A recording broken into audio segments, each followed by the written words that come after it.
Paz do Senhor, amados irmãos. Aqui quem vos fala é pastor Elias Teodoro, mais uma vez. É um grande prazer estar convosco para compartilhar, neste momento, o capítulo 18 de Mateus, o qual eu quero denominar como a repreensão do rei. Eu começo com a seguinte indagação: por que alguns filhos de Deus têm tanta dificuldade em se entender? Há um poema que diz o seguinte: viver no céu com os santos que amamos certamente será uma glória. Viver na terra com os santos que conhecemos, isso é outra história. Ou seja, diante de tanta divisão e dissensão entre os cristãos professos de hoje, nós precisamos encarecidamente daquilo que Mateus 18 nos oferece e nos tem a ensinar. Jesus repreendeu seus discípulos por seu orgulho e desejo de grandeza aqui na terra, e falou de 3 elementos essenciais para a harmonia e a unidade entre o povo de Deus. O primeiro elemento é a humildade. A humildade, alguém definiu muito apropriadamente que seria a graça que, quando você sabe que a possui, acabou de perdê-la. Também afirmou corretamente o seguinte: a verdadeira humildade não é pensar em si mesmo de modo depreciativo. Antes, é simplesmente nem pensar em si mesmo. Nós temos a necessidade de humildade. Quem é porventura o maior no reino dos céus? Era um assunto que sempre voltava à baila nas conversas entre os discípulos, sendo mencionado várias vezes ao longo dos evangelhos. É bem provável que os últimos acontecimentos tenham agravado esse problema e essa discussão, especialmente com referência a Pedro. Afinal, Pedro andara sobre as águas, estivera no monte da transfiguração com o Senhor e até mesmo recebera o dinheiro para pagar seus impostos por meio de milagre. O fato de Jesus haver compartilhado com seus discípulos acerca de seu futuro sofrimento e morte não causara o devido impacto sobre a vida deles, mas eles continuavam pensando apenas em si mesmos e nos cargos que ocupariam no reino. Estavam tão absurdos com essa questão que chegaram a discutir entre si, conforme vemos em Lucas capítulo 29, versículo 46. O egoísmo e a desunião do povo de Deus são um escândalo para a fé cristã. A causa principal desses problemas é o orgulho. Alguém se julgar mais importante do que realmente é. Foi o orgulho que conduziu o homem ao pecado logo no princípio. Quando cristãos vivem para si mesmos e não para os outros, é inevitável que haja conflitos e divisões. Jesus nos trouxe o exemplo de humildade. Os discípulos aguardavam com ansiedade que Jesus dissesse quem era o maior entre eles, mas Jesus ignorou completamente e chamou uma criança para perto deles. Essa criança era o exemplo da verdadeira grandeza. Humildade sincera envolve conhecer a si mesmo, aceitar a si mesmo e ser autêntico, dando o melhor de si mesmo para a glória de Deus. Significa evitar 2 extremos: pensar menos de si mesmo, como fez Moisés quando Deus o chamou, em Êxodo capítulo 3, versículo 11 e seguintes, ou pensar mais de si mesmo, conforme Romanos 12, versículo 3. A pessoa que é verdadeiramente humilde não nega os dons que Deus lhe deu, mas os emprega para a glória do Senhor. Nós sabemos que quando uma criança não é mimada, ela possui algumas características que constituem a verdadeira humildade. Primeiro, confiança, dependência, desejo de fazer os outros felizes, ausência de arrogância e de desejos egoístas de ser maior do que os outros. Por natureza, no entanto, todos somos rebeldes e queremos ser celebridades em vez de servos. As lições da humildade requerem um longo aprendizado. E os discípulos ali desejavam saber quem era o maior no reino. Mas Jesus os advertiu de que sem humildade sequer poderiam entrar no reino. Teriam antes de se converter, mudar sua forma de pensar, ou nem mesmo chegariam às portas do céu. Aqui tudo indica que nestes versículos Jesus está combinando 2 conceitos: uma criança humana como um exemplo de humildade e um filho de Deus, qualquer que seja a sua idade. Como cristãos, devemos não apenas aceitar os pequeninos por causa de Jesus, mas receber todos os filhos de Deus e procurar lhes ministrar, conforme Romanos capítulo 14, versículo 1 e seguintes. Levar uma criança a pecar ou desviá-la do caminho é algo muito sério. E igualmente é sério fazer com que outro cristão tropece por causa de nosso mau testemunho. A pessoa verdadeiramente humilde pensa sempre nos outros e nunca em si mesma. Jesus explica que podemos ter 4 atitudes diferentes em relação às crianças e, consequentemente, em relação à verdadeira humildade. Podemos nos esforçar para nos tornarmos como crianças, em humildade, como para o Senhor. Podemos apenas recebê-las, porque Jesus nos ordenou que assim fizéssemos. Se não tivermos cuidado, também podemos fazer com que tropecem e, por fim, podemos acabar desprezando-as. É perigoso desprezar crianças, pois Deus as tem em alta consideração. Quando nos tornamos como crianças, ou seja, cristãos verdadeiros, recebemos a Cristo, conforme Mateus capítulo 18, versículo 5. O Pai cuida delas e os anjos zelam por elas. Assim como o bom pastor, Deus busca os perdidos e os salva, e não devemos impedi-los. Um pastor que vai atrás de uma ovelha adulta se preocupará ainda mais com o carneirinho. Nestes dias de negligência e de abuso de crianças, devemos levar a sério essa advertência de Jesus. É melhor afogar-se no mar com uma pedra amarrada ao pescoço do que abusar de uma criança e encarar o juízo de Deus, conforme Mateus capítulo 18, versículo 6. A humildade também tem um custo. A pessoa verdadeiramente humilde ajuda a edificar os outros, não a derrubá-los. É uma pedra de apoio, não uma pedra de tropeço. Sendo assim, qualquer coisa que me faz tropeçar deve ser removida da minha vida, pois do contrário farei outros tropeçarem. Jesus havia proferido palavras semelhantes no Sermão do Monte, conforme Mateus capítulo 5, versículos 29 e 30. Paulo usa o olho, a mão e o pé para ilustrar a dependência mútua dos membros do corpo de Cristo, conforme 1 Coríntios capítulo 12, versículos 14 a 17. A humildade começa com a introspecção e continua com a abnegação. Jesus não está sugerindo que mutilemos o nosso corpo, pois ferir o corpo físico não muda a condição espiritual de nosso coração. Antes, está nos instruindo a fazer uma cirurgia espiritual, removendo tudo o que seja um tropeço para nós e para os outros. A pessoa humilde vive primeiramente para Jesus e depois para os outros, colocando-se sempre em último lugar. Fica contente em ser capaz de abdicar de coisas boas para fazer o outro feliz. Talvez o melhor comentário sobre isso se encontre no célebre texto contido em Filipenses capítulo 2, versículos 1 a 18. Outro elemento essencial para a harmonia e unidade entre o povo de Deus é a honestidade, descrita em Mateus capítulo 18, versículos 15 a 20. Nem sempre praticamos a humildade. Há a consciência de que, deliberado ou inconscientemente, ofendemos e prejudicamos os outros. Até mesmo a lei do Antigo Testamento reconhece os pecados por ignorância, e Davi orou para ser libertos das faltas ocultas, ou seja, das faltas que estavam ocultas até dos próprios olhos dele. O que devemos fazer quando outro cristão peca contra nós ou nos faz tropeçar? Jesus dá várias instruções. Dentre elas, a primeira é manter a questão no âmbito particular. Devemos abordar a pessoa que pecou e conversar com ela a sós. É possível que essa pessoa nem tenha consciência daquilo que fez. Ainda que tal pessoa tenha agido deliberadamente, nossa atitude de submissão e de amor poderá ajudá-la a se arrepender e a pedir perdão. Acima de tudo, devemos procurar a pessoa com o objetivo de ganhar nosso irmão, não de ganhar uma discussão. Não é difícil ganhar uma discussão e perder um irmão. Ao procurar restaurar um irmão ou uma irmã, é necessário ter um espírito manso e gentil, conforme Gálatas 6, versículo 1. Não se deve condenar quem nos ofendeu, nem fazer fofocas a seu respeito, mas sim tentar ajudá-lo com todo amor, da mesma forma como gostaríamos que nos ajudasse também se tivéssemos errado. A palavra corrigir, usada em Gálatas capítulo 6, versículo 1, é um termo médico grego que significa reparar um osso fraturado, procedimento que exige paciência e grande cuidado.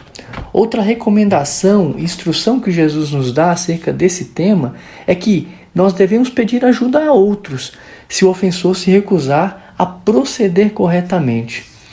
E dessa forma estamos liberados para compartilhar o fardo com um ou dois irmãos. Devemos compartilhar os fatos de acordo com o nosso ponto de vista e, obviamente, pedir o conselho desses irmãos tementes a Deus. Afinal, também é possível que nós estejamos errados. Se os irmãos verificarem que estamos corretos, então juntos podemos procurar o ofensor e tentar mais uma vez ganhá-lo como irmão. Esses irmãos não apenas podem nos ajudar com orações e conversa, como também podem servir de testemunhas para a igreja acerca da veracidade da discussão e da conversa. O pecado que não é tratado com honestidade sempre se espalha. Aquilo que era uma questão entre duas pessoas passará a envolver 4 ou 5.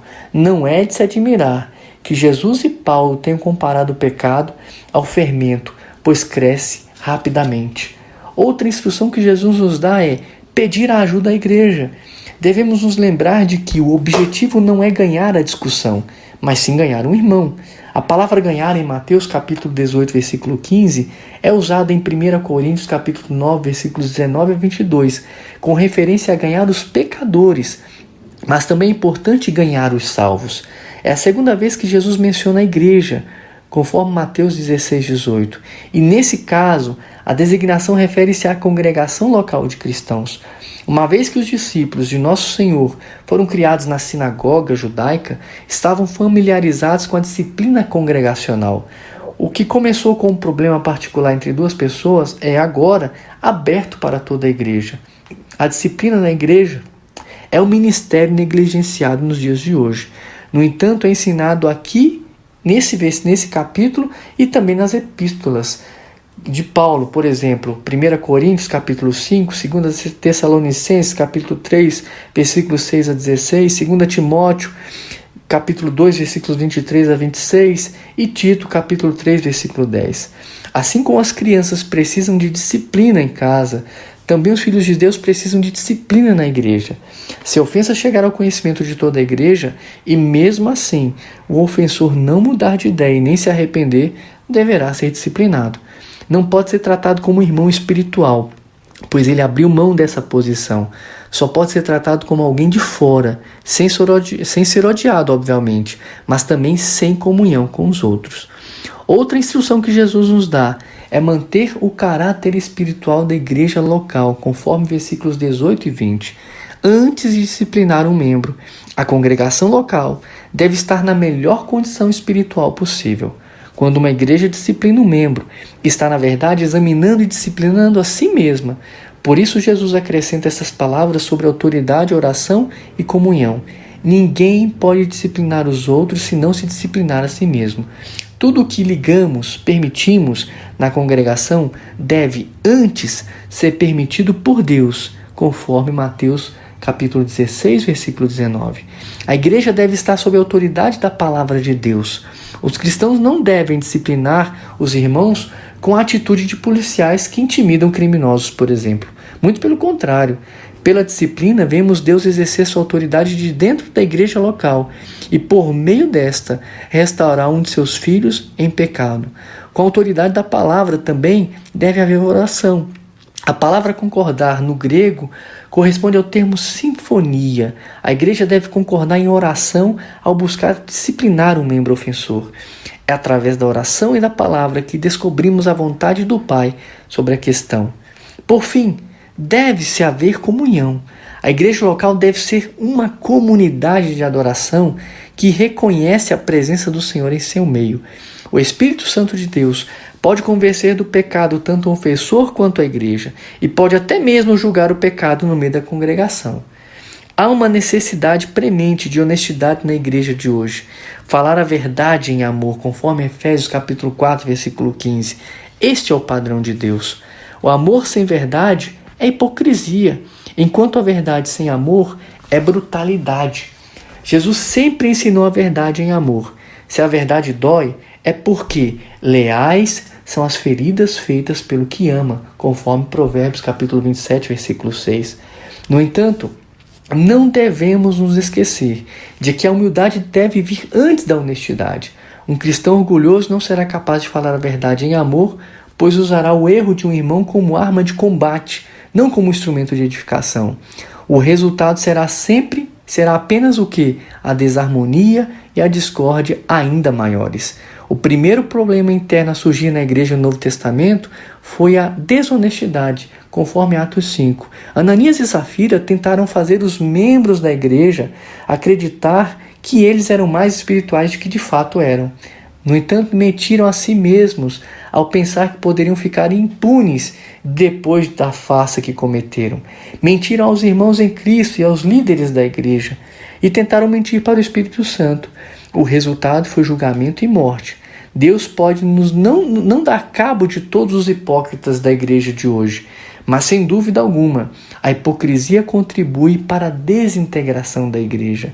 O segundo problema interno dizia respeito à negligência, conforme Atos 6. Os membros e líderes enfrentaram esse problema com sinceridade e amor, e o resultado foi uma bênção.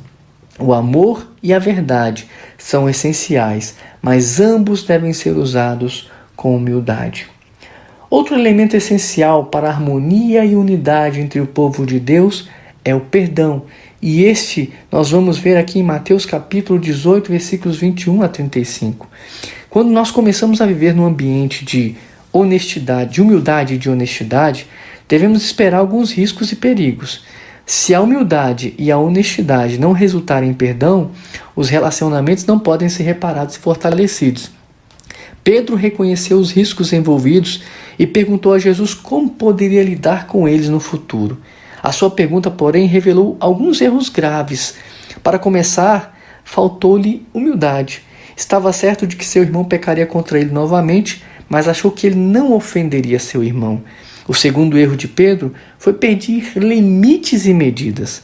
Onde há amor, não há limites nem dimensões, conforme Efésios capítulo 3, versículos 17 a 19. Pedro pensou estar demonstrando grande fé e amor ao se oferecer para perdoar pelo menos 7 vezes. Afinal, o costume dos rabinos era, segundo eles, era suficiente perdoar apenas 3 vezes. A resposta de Jesus deve ter espantado Pedro, pois Jesus falou até 70 vezes 7, ou seja, 490 vezes. Quem poderia manter um registro de tantas ofensas num dia? Mas era justamente isso que Jesus desejava lhe mostrar. O amor não se ressente do mal. 1 Coríntios capítulo 13, versículo 5. Quando tivermos perdoado um irmão tantas vezes, teremos formado o hábito de perdoar.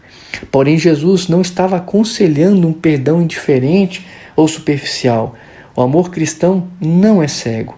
E o perdão que Cristo requer faz parte do fundamento das instruções que ele ensinou em Mateus capítulo 18, versículos 15 a 20. Se um irmão é culpado de um pecado repetidas vezes, sem dúvida encontrará a força e o poder de que precisa para vencer esse pecado se receber estímulo de irmãos amorosos e clementes. A parábola descrita em Mateus 18 ilustra o poder do perdão. É importante observar que essa parábola não é sobre a salvação, pois a salvação é totalmente incondicional e gratuita. Transformar o perdão de Deus em algo temporário é violar a própria verdade das Escrituras. Romanos 5, versículo 8, Efésios 2, versículo 8 e 9. A parábola trata do perdão entre irmãos, não entre os pecadores e Deus. A ênfase deste capítulo é sobre irmãos, perdoando irmãos. Veja bem, a parábola trata sobre um devedor. O homem da parábola era um devedor que estava roubando o rei. E depois de uma auditoria contábil, esse crime dele foi descoberto.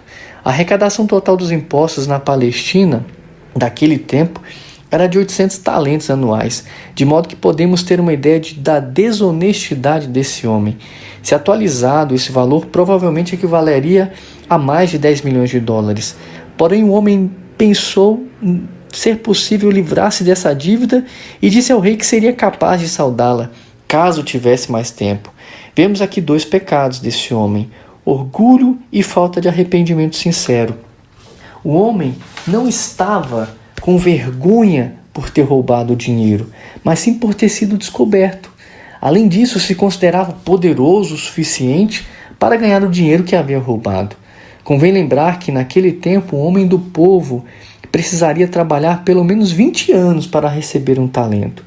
Seu caso não tinha solução, exceto por um detalhe: o rei era um homem compassivo. aceitou o prejuízo e perdoou aquele servo. Assim o homem ficou livre e ele e sua família não seriam jogados na prisão. O servo não merecia ser perdoado.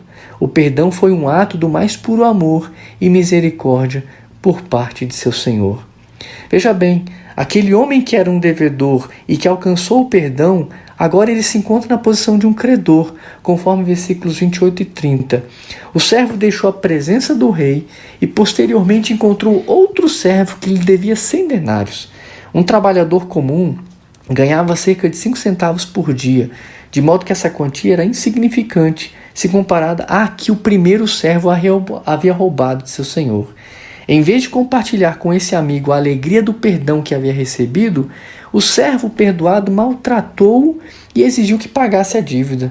O segundo servo usou o mesmo argumento que o primeiro havia usado com o rei, ou seja, tenha paciência comigo e eu lhe pagarei o que devo. Mas o servo injusto não estava disposto a conceder a outros aquilo que desejava que lhe concedessem. Talvez tivesse o direito legal de jogar esse homem na prisão, mas não tinha um direito moral. Uma vez que havia sido perdoado, não deveria também perdoar seu próximo? Sua família e ele haviam sido poupados da vergonha e do sofrimento da prisão. Acaso não deveria também poupar o outro servo e sua família? Por essa atitude, aquele homem tornou-se um prisioneiro, conforme vemos em Mateus capítulo 18, versículos 31 a 34. O rei o havia livrado da prisão inicialmente, mas o servo condenou a si mesmo, exercendo justiça e jogando o amigo na prisão. Você deseja viver segundo a sua justiça? Perguntou o rei. Muito bem, então vamos fazer justiça. Joguem este homem perverso na prisão e torturem-no.